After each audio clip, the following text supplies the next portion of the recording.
All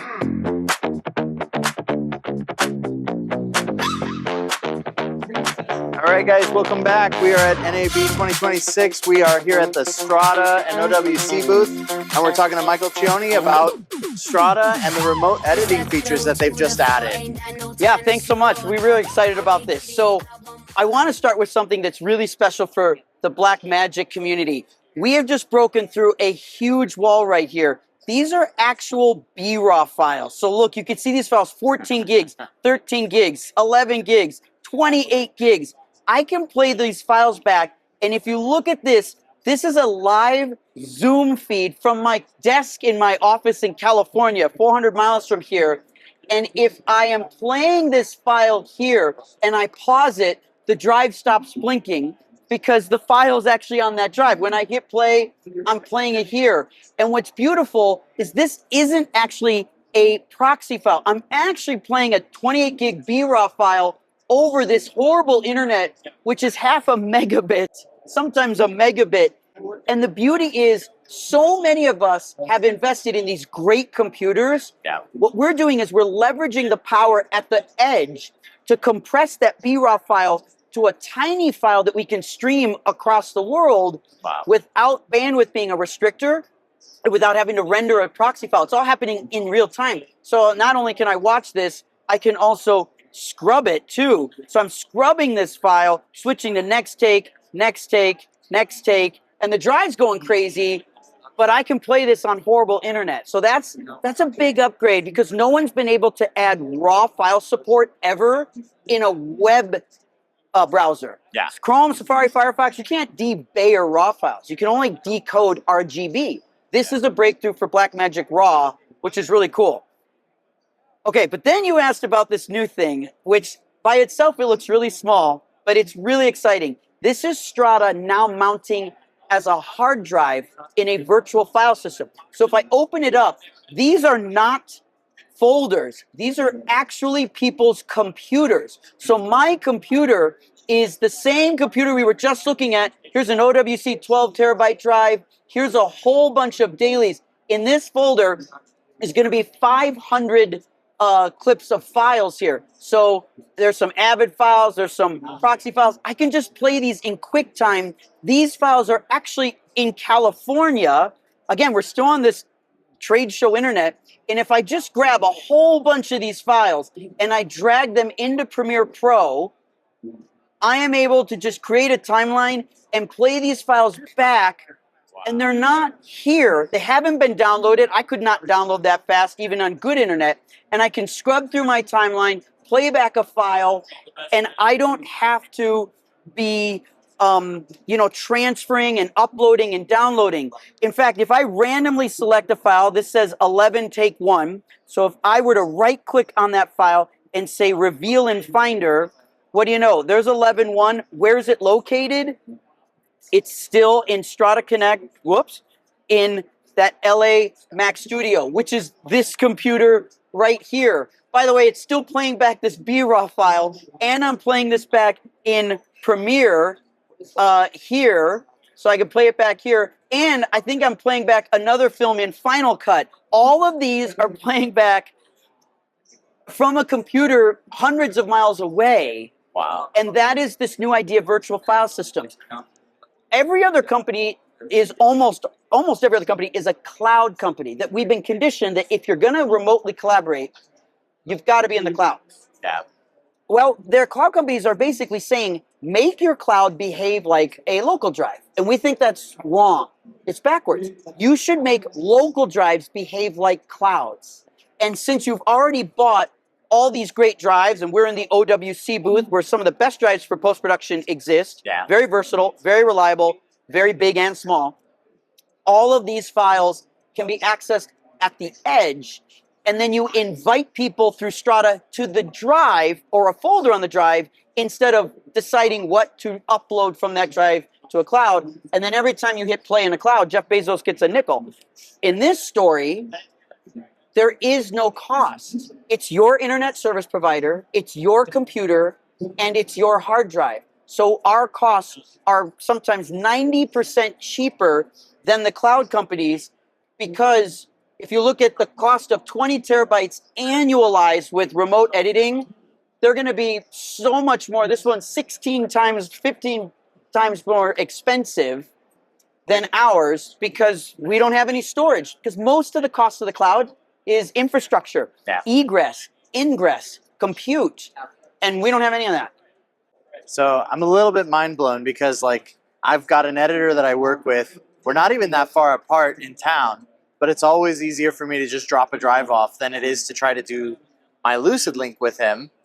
And it's like, wow, my mind's a little bit blown right now because I've seen the demos of Strada before, but the Strada Connect, Yeah, that was so different. fast. Yeah. You demoed Final Cut Pro, you demoed Premiere, DaVinci's in there too? Yeah, sure. Why not? We can go to DaVinci. Just check it. Of course, because it doesn't know the difference. Do I have files in It's Resolve? just a drive. It's just a drive. So one thing nice about DaVinci is they actually support Avid files. So if I grab these files that are Avid DNX, I can drag these in here, and then Resolve will look at them. And this, if you look here, is an actual DNX 36 file. So it's actually Avid Media, and I could start looking at the file, or I could make a timeline, open that up, and now we've got a timeline playing back in Avid. So this is an Avid Media experience playing back the same way. So, you know, play it there, in there, playing it there, playing it there, playing it here. And I'm not kidding. This is all playing off this computer in Los Angeles. Yeah. It's just pretty nuts.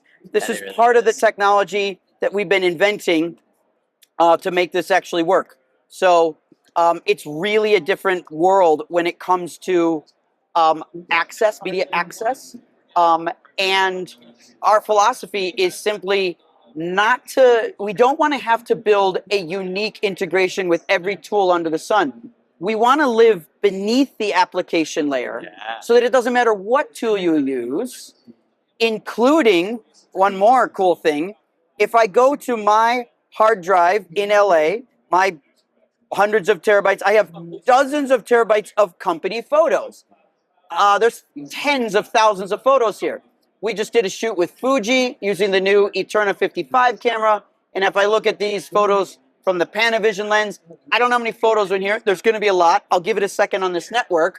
But this also gets to be useful for when you're dealing with other types of media. Oops, I just closed it. That was dumb. One more second. There we go.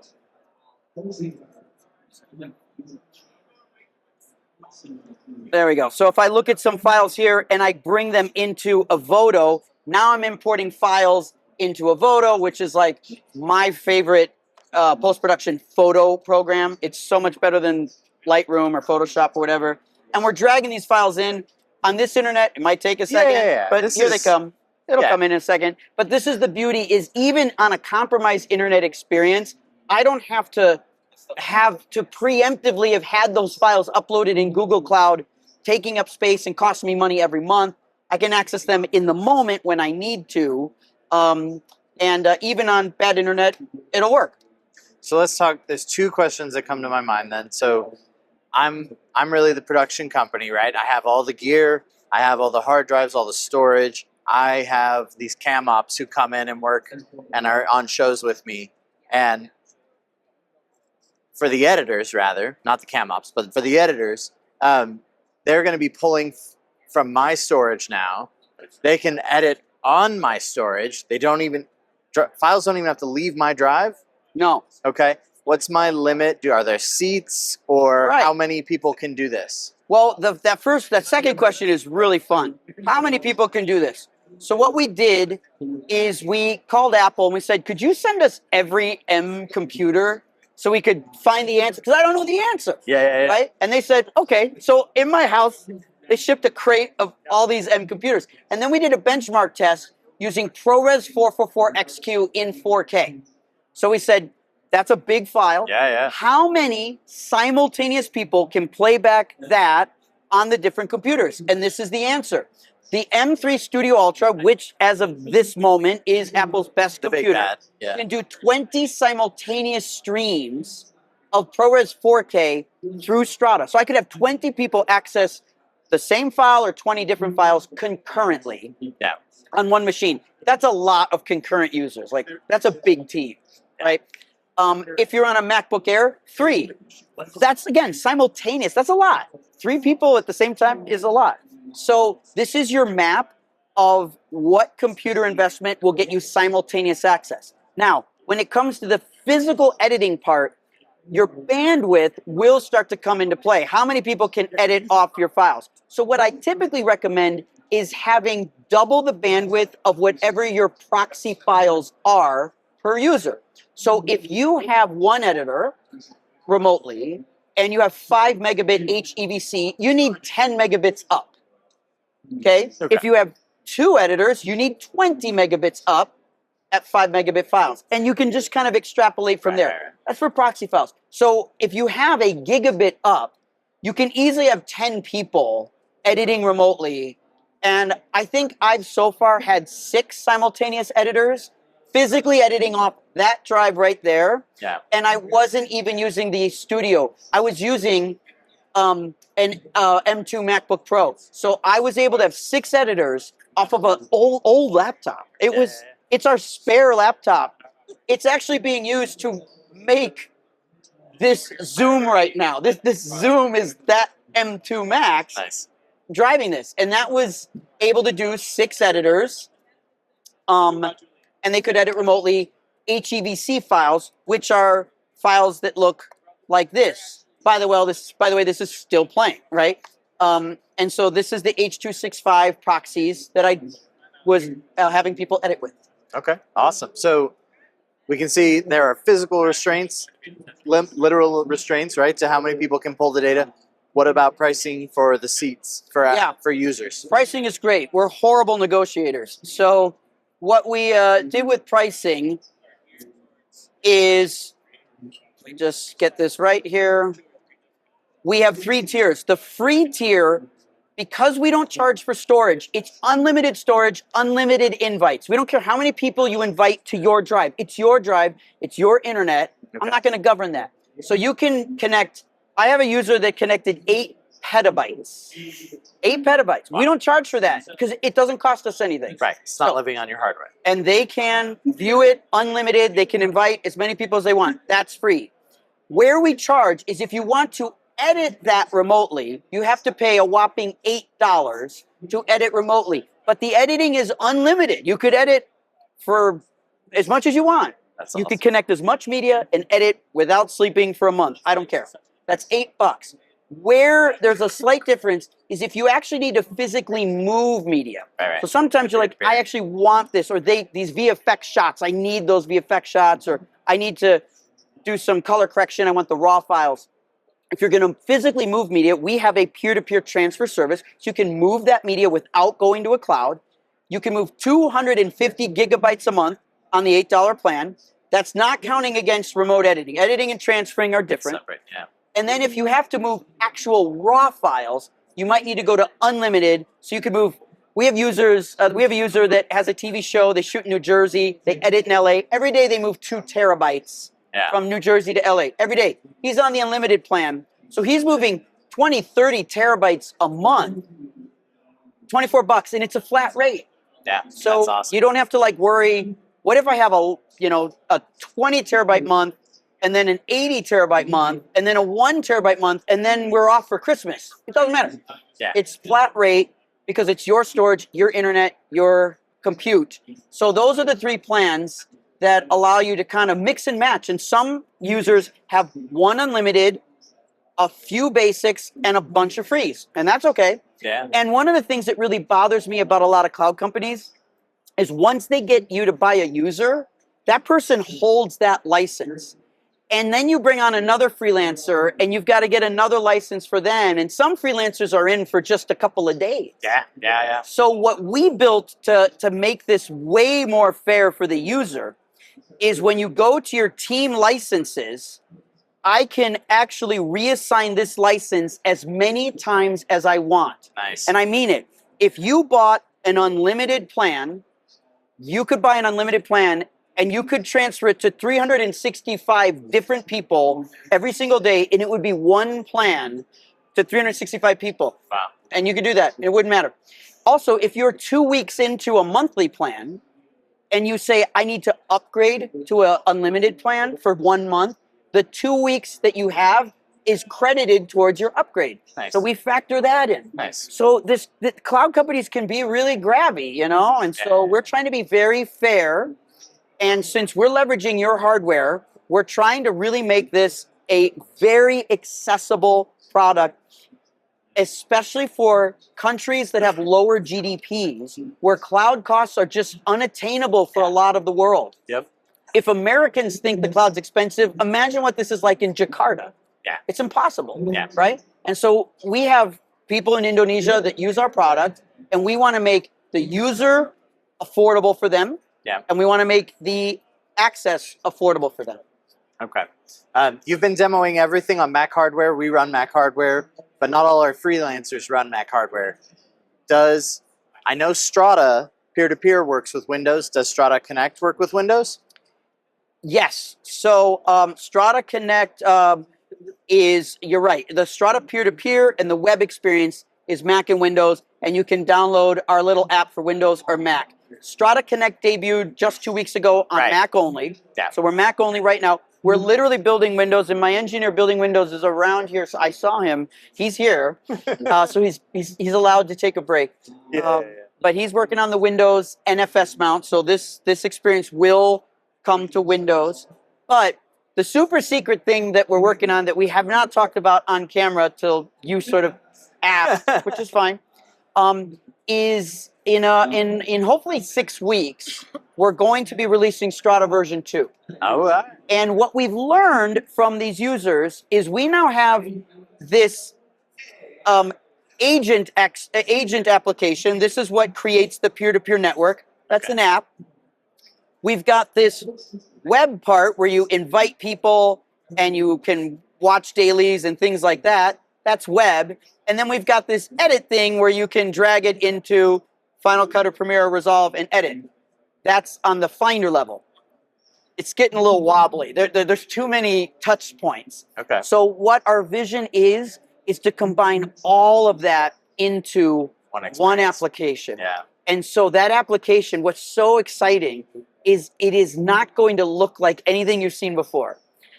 Strada in the web looks like cloud products. It looks like Frame.io. It looks like a really nice designed cloud product. But it works the way clouds work in our mind. And how editors work all in the Finder. Yeah.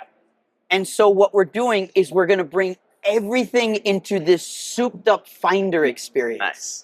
And we think, because people love to drag and drop in the Finder, why don't you just drag and drop from one computer to another in the Finder? Wow. And transfer in the Finder. And when you're inviting, you just invite from the Finder because that's where you are. All right. Right? You're in the Finder. I want an invite. That's how computers should work. Right? Like, this is all the drives, all the computers. I just want to invite people to this folder and I want to give them this permission. And if they only have view-only permission and they grab it in their Finder and try to take it out, it'll say, nope, you only have view-only.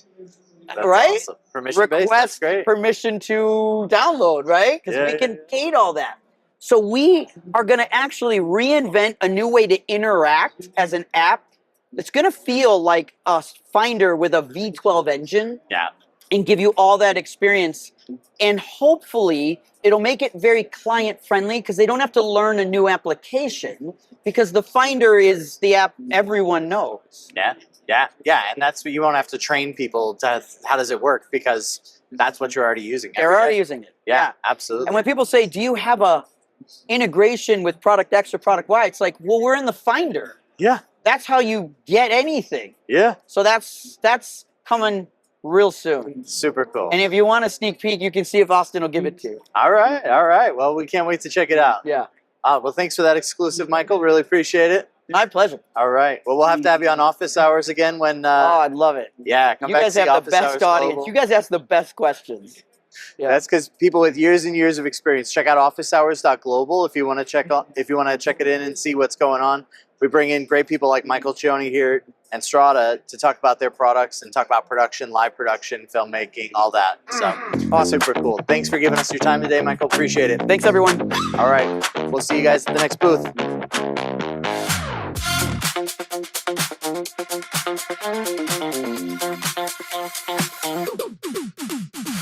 Push that pedal to the floor, ain't got no time to slow down. Call me giddy, I want more.